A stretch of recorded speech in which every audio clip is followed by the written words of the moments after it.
Billionaires, the richest and most powerful people in the world. There are said to be only 1,400 of them, but who are they? Most are elusive figures, living their lives behind closed doors. So what does unlimited wealth do to the human mind? What do you do after you've got the fast cars, yachts, and the private jets? These are the entrepreneurs and visionaries that can change our world with their big dreams. All entrepreneurs enjoy dreaming and thinking what could be. People are shocked, they're afraid of being immortal. Are we still on track to land on the moon by 2015? We've gained intimate access to 3 of these extraordinary characters. Our aim, to understand what makes them tick, to understand what makes them special, and to understand how to be a billionaire.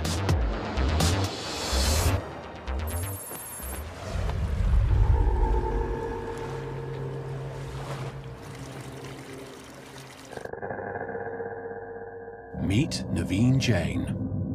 Oh, hello, how are you? So, I'm going to show you some of the cool stuff here. Stuff from space. I probably have the largest collection of meteorites in private hands, and probably most museums. And this is something that I like to share with everybody, and the reason I'm sharing with you is because I want people who can't afford to have them to be able to see what they are like. I want them to be people to be able to touch them, and people to be able to feel that same thing that I feel having these meteorites in my hand. This is really nice beast from the moon. So imagine you're holding in your hand a piece of moon. I mean, that is just unbelievable. So people talk about, you know, honey, I'll take you to the moon. I brought the moon to you. I mean, imagine that. Right? This particular meteorite fell last year in California, and I was watching the TV, and I saw this woman holding this meteorite. And I contacted her, and I somehow convinced her that it's in much better hand with me than with her, because I think it could pay for her kids' college education, which is how I have it. Here's another meteorite that actually hit a woman minding her own business, and this thing from the sky fell through the roof and hit her thigh. This meteorite would be less valuable, but for the fact that it actually hit a human being on Earth. And it's just really fascinating. Naveen has a seemingly never-ending collection of rocks from outer space. He said they were worth over $9 million, a drop in the ocean for a man with a personal wealth estimated at $2.2 billion. Look, beautiful, burnt rock. But his fascination with space extends beyond his meteorite collection.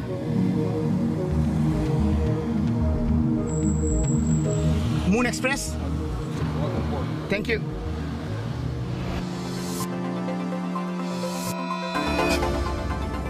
"32-year-old Russian billionaire Dmitry Itskov made his fortune through an online media empire. Now he's the story as he tries to drive forward one of the most audacious ideas imaginable. Thank you for your vision. Thank you so much. I don't think you're crazy. I read the articles. I don't think you're crazy. You know, I think you got a vision, right? I think we can help you achieve that vision. All right. Thanks. Thanks, Dan.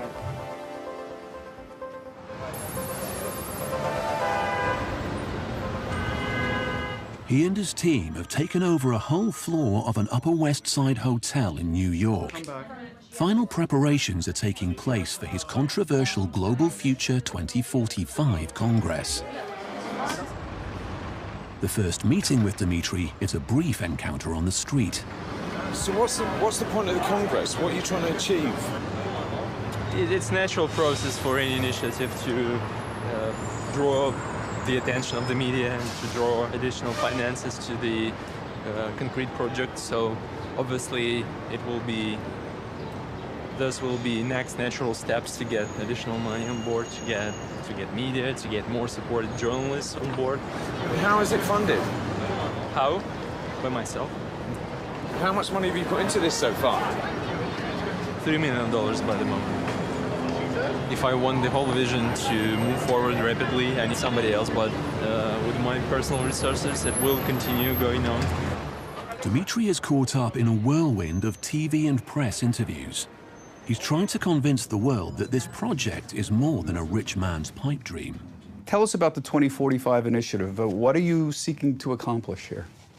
What we're trying to accomplish is to create the foundation for the future evolution of human beings, and to give people the chance for the, I would say, for the second life.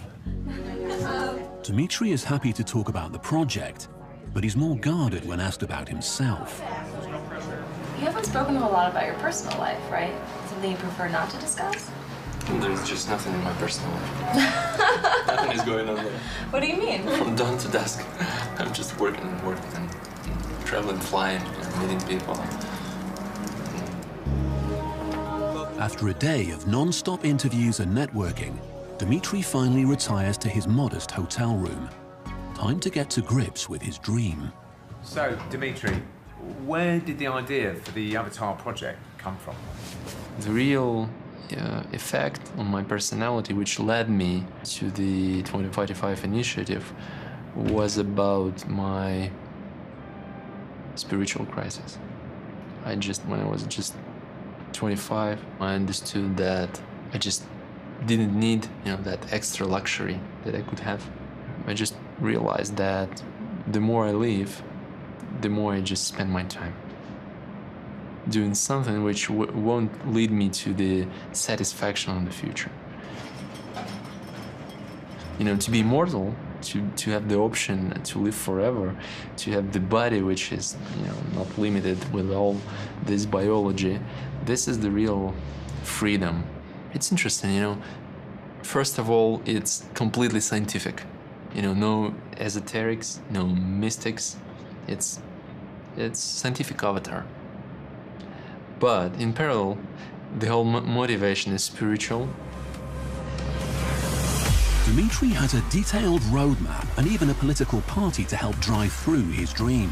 It's a 35-year plan for human evolution that starts with the development of human-like robots or avatars controlled remotely through brain-computer interface.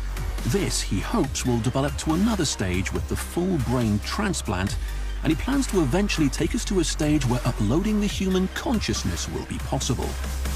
The ultimate end goal is to exist as immortal holograms. But with science still unable to explain what consciousness actually is, his plan of downloading it to a machine is ambitious to say the least.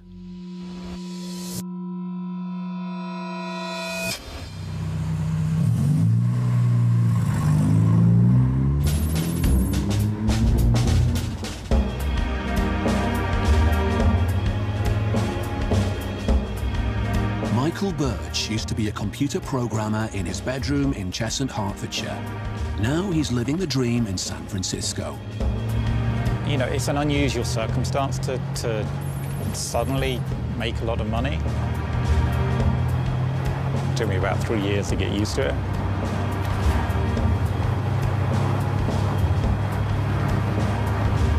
When you're not from that background, you're not brought up wealthy, and then you suddenly do have access to wealth. It's a hard adjustment, and it's hard for anyone to feel sorry for you, so you can't really speak to people about that. You should be able to spend money how you like, but you're nonetheless always a little conscientious of how it can appear to others. And that's particularly true in San Francisco. If you go to LA, it's almost the opposite. That even if you haven't got any money, you want to appear as though you do have a lot of money. In San Francisco, it's sometimes difficult to tell between a billionaire and a bum. My wife and I had a lot of discussions after we sold the business about what we should do with our lives. And we wanted to do anything that we felt was going to kind of bring us happiness. And it's great to take vacations, especially with the family, but when the kids were in school, I'm kind of tied to one place. I can't just sit at home reading all day, or I need to be out with people, doing things, meeting people, thinking of ideas. In 2005, Michael and his wife Sochi launched Bebo, a social networking site popular with teenagers. At its height, it was outstripping Facebook and MySpace with over 100 million global users. But on the 13th of March 2008, their lives changed forever. Internet giant AOL bought the site at the peak of the dot-com bubble for a staggering $850 million in cash. Michael, is it okay if Steven shows the reporter around the Battery today? Yeah, I think that's okay. Are you looking Miss Naughty today? Yes. It's hard to feel that you deserve to ever make a huge amount of money in some ways. I mean, I don't think it's entirely, there's always an element of luck, but I think we did work to get it. Yes. But you still feel a certain responsibility as to, like, we don't want to lose it or waste it. We left England 12 years ago now, and the one thing Michael said he missed most were the pubs. So this is what we did. We brought a pub into our home. We use this as kind of an entertaining space for when we have friends over. We sometimes have pickled eggs and yards of ale just to make it feel really English. And then we got Guinness and London Pride on tap, which was the most important element of it. The pub, in a way, is kind of the original social network, so it was, in some ways, a logical follow-on. At least that's what we told ourselves from doing an online social network to doing a real-world one. But we enjoy kind of curating those social interactions, experiences, so the bar is a kind of good way of doing that.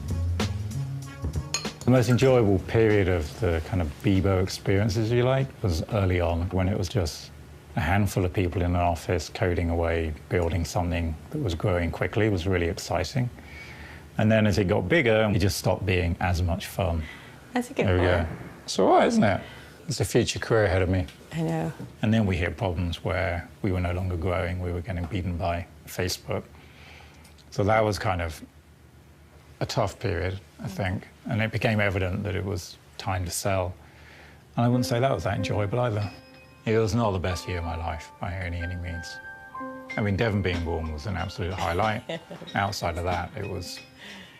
The money in itself didn't make us happy, and when we sold, we didn't have to work for AOL, so we effectively were unemployed the next day and had this big pile of cash, and that was kind of hard to come to terms with. It's like, then we had to really evaluate and say, what are we going to do with our lives at this point? Like, what's the next thing for us?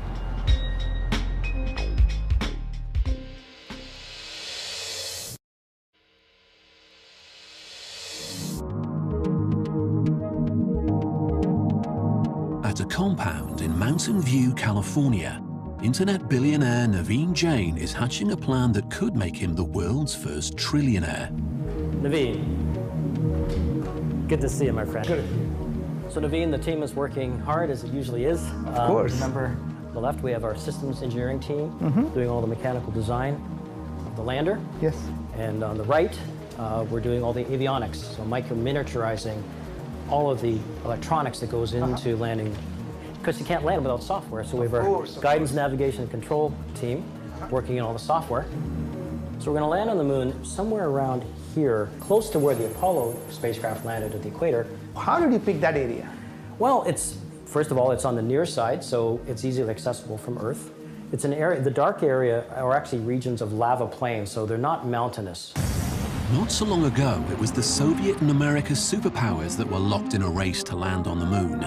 Now it's Bob and Naveen who are leading the competition to mine precious metals from its surface.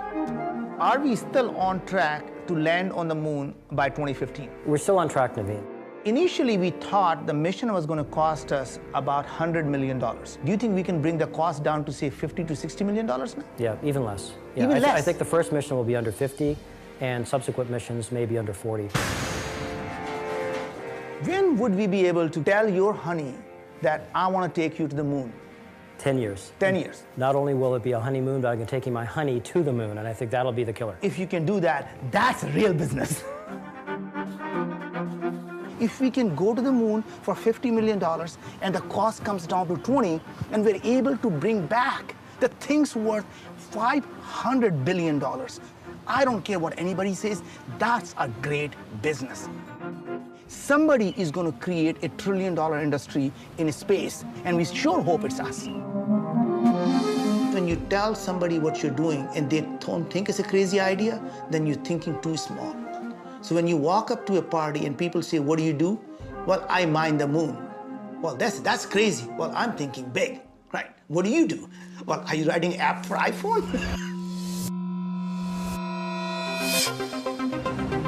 To Today is the first day of Dmitry's 2045 Congress. He has handpicked some of the world's most open minds: neuroscientists, religious leaders, philosophers, and futurists, all gathered to hear him initiate a new era for mankind. In this world of the future, there will be no diseases, no death, no hunger, no wars. But, you know, we don't want to look like Borgs from the Star Trek, right? We want this technology, not to spoil our natural biological body. We want the technology to help it to stop suffering, to get rid of death. Thank you. What were you dreaming when you were a child? Actually, I wanted to be an astronaut. Are you inspired at all by the movie Avatar? No. In your opening speech, you said that you had a spiritual experience that put you on this path. What was that?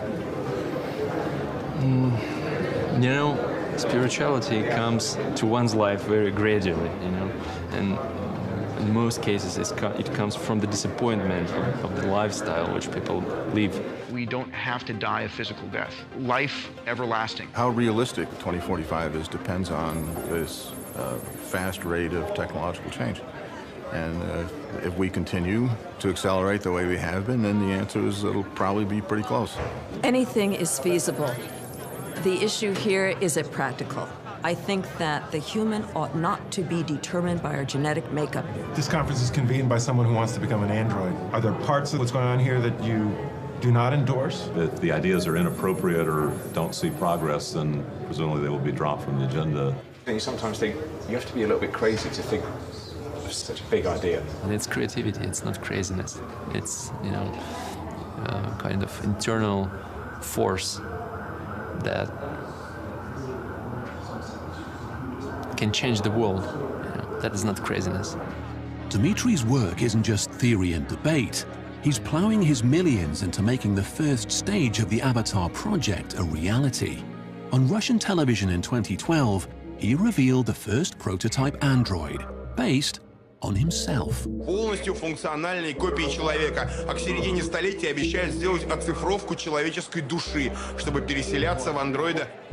Unsurprisingly, Dmitry wasn't satisfied. So he's now commissioned David Hanson, a leading creator of lifelike androids, to build him a more realistic head that he can showcase at the end of the Congress. We just need constantly create some evidence that will allow people to start believing that the project is real. But let me have a look at it, how lifelike it is, because I haven't seen it yet. I think the technology is advanced enough to be sure that it is not the science fiction, it's the reality. It's here, almost here. So let me thank you for those 2 beautiful days which we had. Thank you. The Congress is over, but backstage it's obvious not everything has gone according to plan. And the head that was delivered to Dmitry is not the one he wants to show the world. David, what happened to the head? Oh yeah, it's not finished yet. Sometimes it takes longer to create something that's like truly great. We want to capture the soul of Dmitry. When will it be finished? Ask him, please. Good question. Yeah, really good question. Where is it now? I hope soon. I would say that it doesn't exist yet. I just feel sorry for those people who expected it to see, but myself, I'm totally okay. What would be the question you would ask yourself in the year 2045? With the ongoing media circus around him and the obvious disappointment over the head not being ready, it's clear Dmitry is not in the right frame of mind for more questions. His project and objectives are now clear, but the intriguing figure behind it all is still a mystery. How do you become a billionaire? Perhaps some of the answers can be found by watching Naveen go about his strict daily routine. I wake up about 4:30 and 5, and between 5 and 5:15, I am working on email, catching up on news, looking at the blogs, looking at the different opinions. Because people just don't sleep. I mean, they're working 24/7. Somewhere around the world, people are awake and working. So you're always constantly being bombarded with request information or just sometimes news. And so in the morning I wake up and I, take care of my mind.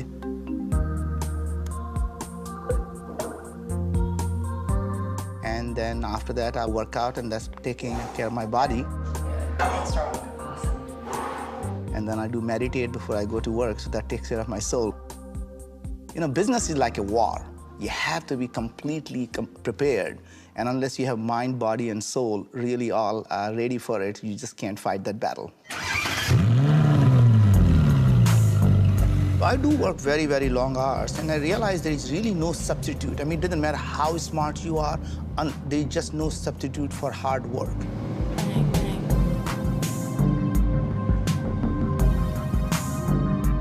If you want to succeed in life, you have to be absolutely at your best. And the only way to be absolutely at the best is to give it 100% of yourself.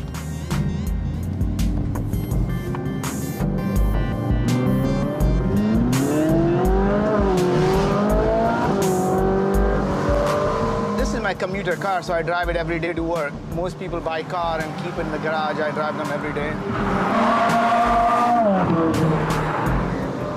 A lot of people assume that entrepreneurs take chances. Is that true? Not true at all. In fact, entrepreneurs actually hate risk.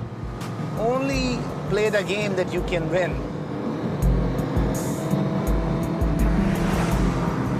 Making money is a byproduct of doing things that you really enjoy doing. It is never a goal in itself.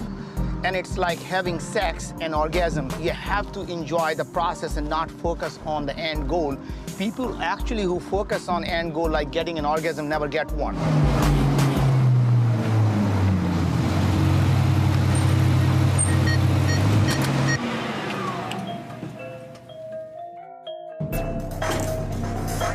Following Naveen around on a typical working day, it's obvious that his big ideas attract other big ideas.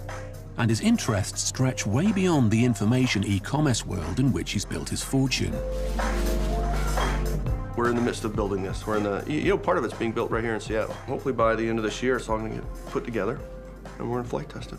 So how many people, two per? Yeah, it's pilot, astronaut, and you. Okay. We call it the right stuff experience. For Naveen, the billionaire formula is simple. What makes a successful person? They go out and solve big problems. So you know how to make $1 billion? You solve a $10 billion problem. Having already made his billions, he now unashamedly wants to use his business brain to change our world. Let's focus on education, healthcare, energy, shortage of water, shortage of food, and I'm going to tell you how innovation and entrepreneurship can solve each of these problems.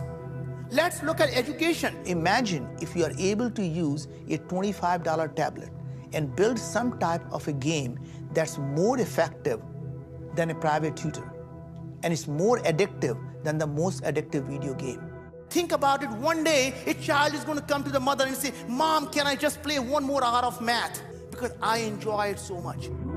Naveen has a knack of putting people under his spell, making his mission to solve some of mankind's biggest problems seem plausible in space and on Earth. What if we can build an artificial intelligence system that can be used by a village girl? She'll be able to go door to door and able to diagnose the diseases where there are no healthcare, there's no hospitals, there are no doctors. These are big ideas that could turn a big profit, but some of them seem a bit far-fetched. What if we take a 3D printer on the moon and somebody can go out and send the DNA of a bacteria or a virus and we print it right there and leave it on the moon and watch it grow? Right. These ideas, they're a bit out there, aren't they, Naveen? Don't people think you're just a bit mad? Well, the point is that the reason they think it's mad, because it's already, they don't know it's already happening. The things that used to be science fiction are now becoming science reality. Naveen's relentless enthusiasm, obsessive work ethic, and unquestionable self-belief are some of the building blocks of how to be a billionaire. And it turns out these qualities were forged in an intriguing childhood.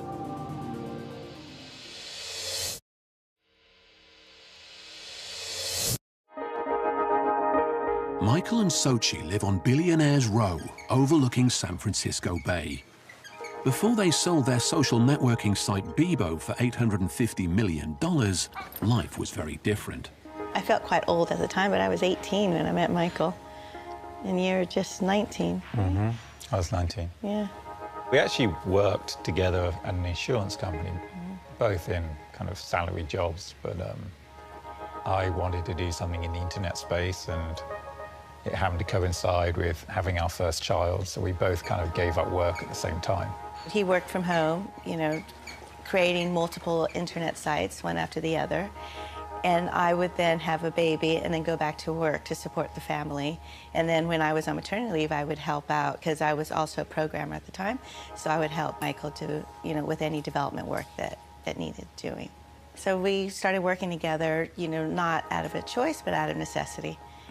Yeah, looking back, I don't know how we managed to live for 3 years with 2 kids and earning no money. I don't know how we did it. I think Sochi's low point was when she had to get her mum to buy the groceries once. Yes. I was at the grocery store, that was my low point. But we've paid her mum back since, so it's okay. I always feel I need to be productive in some way. I mean, just to myself, not necessarily to the world, but if I don't feel some sense of satisfaction from doing something, then I just kind of get bored. While Bebo lost millions of users under AOL, Michael didn't just sit back and enjoy the trappings of his wealth, as many of us might. He set out to find a replacement project. This is Monkey Inferno. It's a tech startup that we started after selling Bebo. And we employ about 20 people here. And it's really a vehicle to continue doing what we were doing, just my wife and I, before we did Bebo, which was experimenting with different ideas. I don't only come here to drink, but it does help. We do something called Friday Wind Down. So Friday around 4:30, everyone stops working, and we go to the bar next door, which is part of the office, and we have guest speakers coming in from outside. And then sometimes we just have people talk internally about a project that we're working on or the way we do things differently at Monkey Inferno to other companies. Yet the bumblebee flies because the bumblebee does not know that it can't fly. We've always been very focused on creating an environment that people would want to come to work. We have free drinks, we have free food, we have lunch catered for every day. Any venture that we succeed in with Monkey Inferno, everyone has equity in that venture, even if they had nothing to do with it. So you're very much encouraged to help every other employee, every other project succeed, because you're all going to be equal benefactors from that success. Michael said that the main motivation wasn't to keep adding to his fortune, but that hasn't stopped him from investing in over 50 different companies, from tech to charities to real-world business. Was this his way of keeping busy, or part of his search for something to fill the void that the sale of Bebo had left in his life?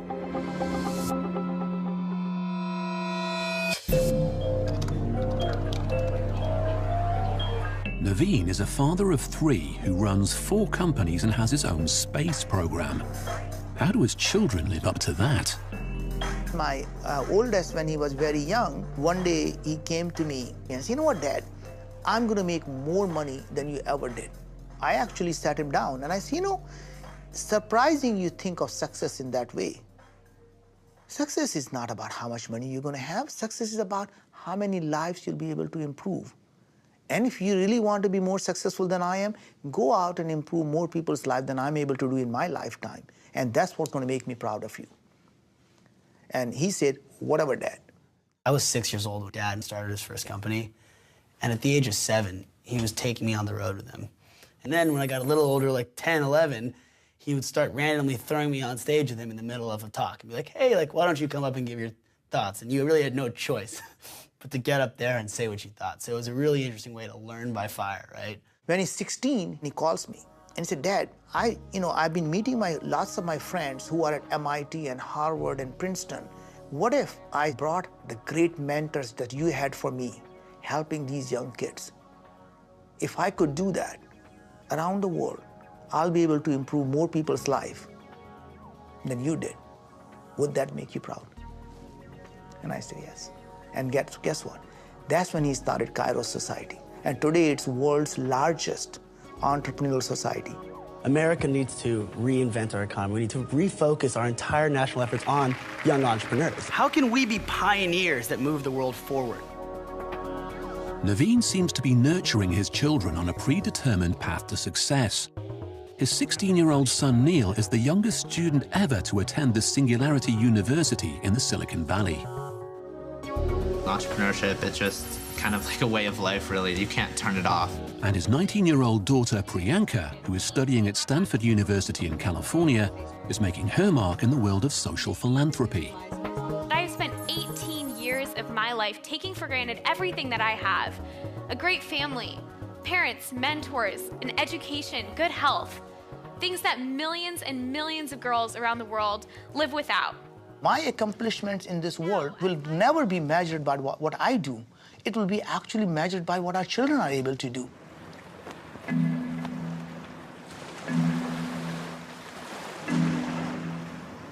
Naveen's boys have flown in from California for a rare opportunity to hang out with their dad.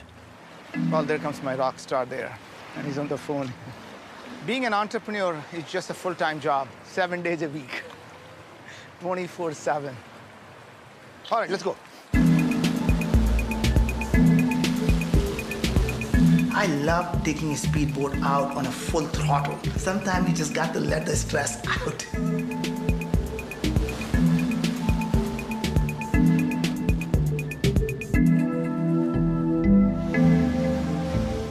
Just want to give you a heads up that we pushed an updated build.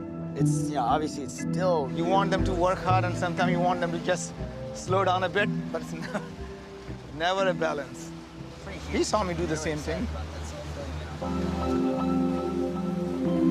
When the three of them get together, the conversation rarely strays from business and finding ways to change the world. We always talking about business. Either he's talking about my business or I'm talking about his business. If you're solving problems, you're doing good in the world. And if you're doing good and you're solving problems in the world, you're gonna make a shit ton of money. If you can solve a problem that affects 1 billion people, and even if you only got $1 out of each of those people, you'd still make $1 billion. Without doubt, the kids are a chip off the old block. But is their entrepreneurialism purely down to their privileged upbringing, or is it in their blood? Maybe the answer lies in Naveen's past. I grew up in India, and we were very, very poor. And we didn't have to be poor. My father had a pretty decent job in the government. He was a civil engineer, overseer, responsible for building government buildings. India is an extremely corrupt society. My dad, in his humble wisdom, decided that he wants to be an honest man. He's just not going to take a bribe. Guess what happens? In government, you never get fired. You get transferred. Every 6-9 months, that son of a bitch has to go. He's not taking money. Find somebody who takes money. So we go to the most rural areas, and most of our education was done in places where there are no tables, no chairs, no whiteboard. You sat on the floor, you wrote on the floor. And despite all that, my sister went on to do a postdoctorate in applied mathematics. My brother had a PhD in computer science and a PhD in statistics. And I'm the least educated person with a degree in engineering from IIT and MBA. That is the kind of value system that constantly governs my life. Always looking back and saying the humble background that you come from and how much you have achieved.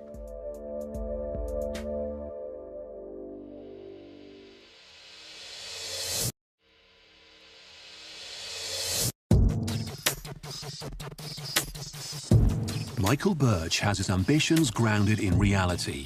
He's not reaching for the stars like Naveen or trying to change the world like Dmitry. Instead, he's spending tens of millions on a project that will make him the landlord of San Francisco's biggest social network. We'd kind of had enough of doing the internet stuff, and we wanted to do something which was more of a real-world business. And we'd always been into bars. We met in a bar, and we built a bar in our home, which is one of the most used rooms in the house. There's that kind of secret desire to open a pub.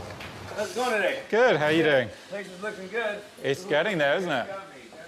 The building is a total of 5 floors. The top 2 floors are hotel rooms, 15 hotel rooms, and the bottom 3 are club space. It's about 58,000 square feet of floor space altogether. There's a total of 5 bars, a restaurant, a gym, and a spa. It's a pretty sizable project. by club standards.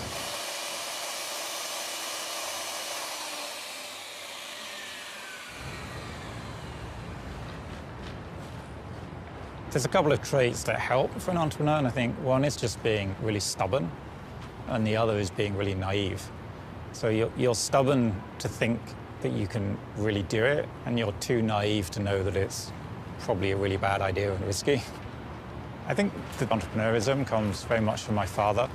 He would come up with a lot of ideas, you know, some of them crazy, some of them not so crazy. But I'd always hear him as a child trying to get these ideas marketed, trying to get people to accept them. And I wouldn't say I had a great deal of confidence as a child, so I was always amazed that he could do this, pick up the phone and just speak to someone. And I thought, I need to be able to do that when I'm older. And I think throughout college, my confidence grew a bit, and then after it continued to grow. And then I just sort of got to that point and forced myself in a position, in some respects, to do that. I always say I was born at the perfect time, because I did a degree in physics originally, and I could do the math side of it and pick up computers easily, and I thought, this is it, that the internet's the perfect thing. I was enjoying my life considerably more sitting at home in my bedroom building things and being creative than I ever was working at insurance companies as I did before. So I thought, it doesn't really matter that I'm not making money at this, I'm having fun doing it, and as long as I can find a way of doing that and survive and bring up the family, then I was all for continuing down that path. Much has changed for Michael on his journey as geek programmer from Hertfordshire to internet billionaire of Silicon Valley. He seems compelled to seek out new ventures, even though his fortune could grant him a life of leisure. Is he looking for something that will give him that sense of satisfaction that he got from Bebo before it became a social media giant? I used to be very laser focused on one thing, and now it's kind of changed because we're doing quite a few different projects. But at the same time, I kind of enjoy every now and then just focusing on something and trying to build that. So I started coding again recently. We were camping in the redwoods in Northern California, and then I spent the whole weekend, much to my wife's annoyance, sitting under these huge 100 feet high redwood trees on a camp chair coding for the whole weekend, which I just found immense fun. Although Michael and Naveen are very different people, they share the same single-minded determination. They never set out to become billionaires. They just never gave up pursuing their dreams. Humility is a sure sign of knowing when somebody has been successful. Because if you still have an iota of arrogance left in you, then you're still trying to prove something to yourself or someone else. That means you're still not successful. I think all entrepreneurs are dreamers, and they enjoy dreaming and thinking what could be. So as soon as you do one thing, you're thinking about, that was great, I enjoyed that journey, and now what's the next thing that I can actually do? So I don't think entrepreneurs generally don't retire. They just move on to different things. 2 months after the first visit, Michael was presented with an opportunity he just couldn't pass up. Hi, I'm Michael Birch. In 2005, my wife and I launched Bebo. On July 1st, we brought Bebo back, and I think we can all agree it's time to wipe the slate clean. Michael ended up buying back the social networking site for $1 million, $849 million less than he sold it for. It's obvious he has an emotional attachment to the company that publicly defined him, but was this just a case of him buying back his baby, or a genuine attempt to build it back up again? The new Bebo will be very different from the old one. Bebo was something I didn't expect to come back into our lives. So when we sold it, I had no intent or wish to ever have control of it or develop it again. And then time passed by and we watched it kind of decline. And we just thought it would be actually fun at this point. The world had moved on a lot, social media had moved on. So the challenge was, can you reinvent a social media site? Can you reinvent a website, in fact? Like most brands, or all brands that you can think of that have died out, have not come back. We knew the opportunity was available. We knew we wouldn't have to pay a great deal of money for it. And it just seemed that if anyone else brought it, they were just going to use it as a kind of mailing list to promote whatever business they're running at the time. And we thought that's kind of a shame for it to end its life in that way. Will it work?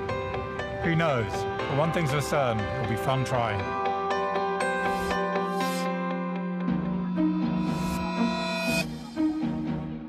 After the 2045 Congress in New York, Dmitry went off the radar.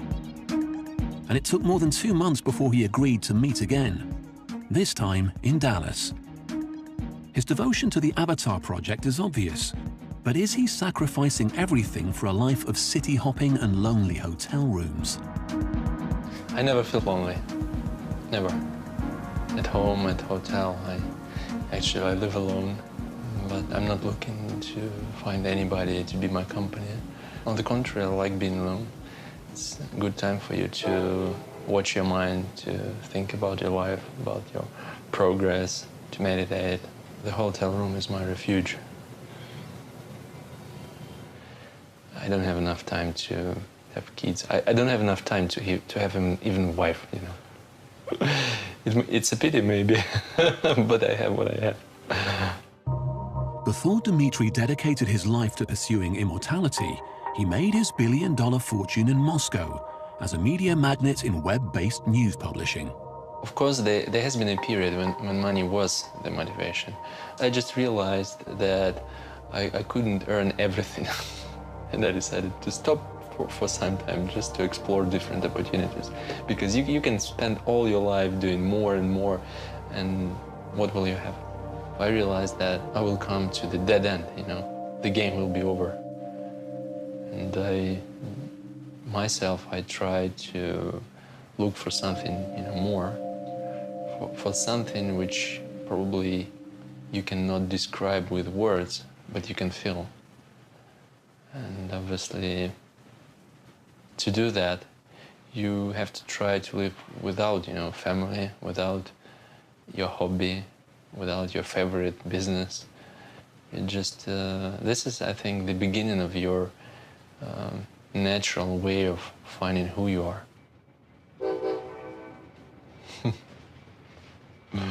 He said hello. You know, immortal life itself is not a goal. To have the opportunity to live longer and to explore more in this external world and in the internal world is the goal. Once you separate yourself from the body, from the physical body, which you always consider to be the essential part of yourself, once you do that, here emerges the question who you are. And that has been the most important question in my life. Dmitry is in Dallas to spend a few days with robotic designer David Hansen, in a renewed attempt to create an avatar head he'll be proud to show the world. I mean, it's a bit weird, is it, looking at yourself after all this time? No. No? It's not. This is the first time that I've done live drawing of my subject for my robot. Generally, I've done the robot portraits of people who are passed away, like Albert Einstein and Philip K. Dick. The idea of the Avatar project is to create the alternative for the human body, and the head is just the first step. It's to show that the essence of myself can be in that robot as well. And when it comes to the head, I mean, what was the reason for sort of using your own image? You know, it's easy to experiment with yourself always. So obviously I have to be everywhere to represent the idea of the avatar and the idea of future human evolution. So I think it's more pictures to have someone with you which is like you, completely like you. Dmitry's ultimate goal is to live life as a hologram. But until then, he has a much more practical application for the current technology he revealed is out there. Look. If we take something like this for the disabled patients, imagine the quadriplegic person controlling the human-like robot. I think this will add some sense to the idea of migrating to different bodies in the future. And through the invasive chip now, you can realize the transfer of feelings, movements, and even vision and hearing quite soon. We need probably 5 years of integration, 5 years of studies, but everything is created. I mean, the technology is here. Being a billionaire has without doubt enabled Dmitry to forge ahead with his dream. But maybe it's his naivety and perseverance that made him a billionaire in the first place. Either way, he's undeterred by the colossal challenges ahead of him. I am criticized, the idea is criticized. And sometimes people just don't want to educate themselves, don't want to read everything carefully, they just start criticizing. But I'm good with it because this is the process of bringing this idea to them. I mean, I'm happy that I was able to draw their attention. And first they can criticize, then they will come and they explore something, and they will find something for themselves. Probably for some of those critics, I will be able to deliver, avatars, which will help them, and they will say, "Thank you, I was wrong." You might think that billionaires are defined by their wealth, but they would argue wealth is a byproduct of big ideas. They're interested in fulfilling their dreams, and the crazier the dream, the better.